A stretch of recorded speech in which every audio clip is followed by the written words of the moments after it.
Bonjour les enfants, Monsieur Robin. Pour la seconde notion de ce jour, on continue la séquence sur découvrir les lieux où j'habite. Nous avons vu ensemble le relief, le climat et la végétation. Et aujourd'hui, on va voir dans quel territoire administratif habites-tu. Commençons. Deux petites parties aujourd'hui. Déjà savoir ce qu'est une commune, comment ça s'organise et enfin, qu'est-ce qu'une région administrative avec une petite carte où on va voir les différentes régions. Commençons. Alors commençons par le grand A, la commune. En France, chaque habitant est domicilié dans une commune qui correspond à une partie géographique de la France. La France, justement, est divisée en 36 767 communes. Énormément de communes que l'on peut voir lorsqu'on prend les routes départementales ou nationales. Si vous prenez ces routes pour partir en vacances avec vos parents, les enfants, par exemple. Voilà, donc ces communes, elles sont dirigées par un maire, qui est très d'actualité aujourd'hui en tout cas. Voilà. Le maire est assisté par des conseillers municipaux. Les électeurs de chaque commune votent tous les 6 ans. Cette année, c'est en 2020. L'année prochaine, ça sera donc en 2026.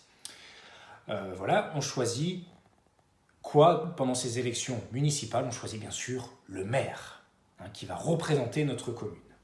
Le maire et ses conseillers forment le conseil municipal dont les décisions améliorent la vie des habitants de la commune. Par exemple, il peut acheter de nouveaux ordinateurs pour l'école, ouvrir une bibliothèque, créer un foyer pour des personnes âgées, aménager les trottoirs de la commune, autoriser la construction de nouveaux logements, fleurir un peu plus le parc naturel, etc., etc. Plein de petites décisions comme ça pour améliorer la vie des habitants. Le maire, qui est le principal, représente l'État. Il doit donc veiller à ce que la loi soit respectée dans sa commune, dans sa ville. Dans les grandes villes, comme il y a beaucoup d'habitants, le maire peut recruter des policiers municipaux pour assurer la sécurité de la population. Vous savez, les enfants, il y a la police qu'on appelle la police nationale et la police municipale. C'est plutôt dans les grandes villes. Par exemple, à Lille, nous avons pas mal de policiers municipaux qui font en sorte que la loi soit respectée dans la ville. À la mairie, effectivement, en plus, sont enregistrées les naissances, les décès et les mariages. Ils sont également célébrés. Donc là, je vous mets un petit schéma pour voir un petit peu comment les rôles sont répartis. Passons à la deuxième partie et la région administrative. Chaque commune appartient à un territoire plus large qu'on appelle un département. Il y en a 101 en France. Petite carte pour vous montrer un petit peu tout ça. Chaque département fait lui-même partie d'une région administrative qui est un espace géographique encore plus large. Depuis 2016, la France compte 13 régions métropoles et 5 en outre-mer. Les régions sont administrées par un conseil régional qui s'occupe de l'aménagement du territoire, de la gestion des lycées, de la formation professionnelle et des aides aux entreprises. Ce conseil régional a à sa tête un président choisi par des conseillers régionaux, eux-mêmes élus par des citoyens aux élections régionales qui ont lieu, elles aussi, tous les 6 ans. Alors les enfants, qu'est-ce qu'il faut retenir de tout ça?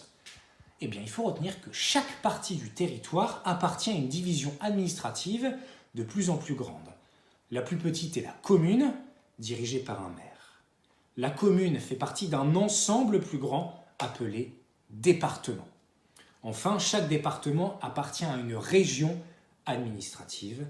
Depuis 2016, on en compte 13 en France métropolitaine. Voilà les enfants pour cette notion de territoire administratif. On va faire très prochainement la dernière partie, à savoir la France dans l'Europe, quelle est sa place. On a fait le relief, le climat, la végétation, maintenant le point de vue administratif, de voir un petit peu comment tout ça se conjugue. C'était en tout cas Monsieur Robin pour la partie de la géographie. Une très bonne journée, je vous souhaite une très bonne journée les enfants, mais aussi aux parents. Bien à vous, Monsieur Robin.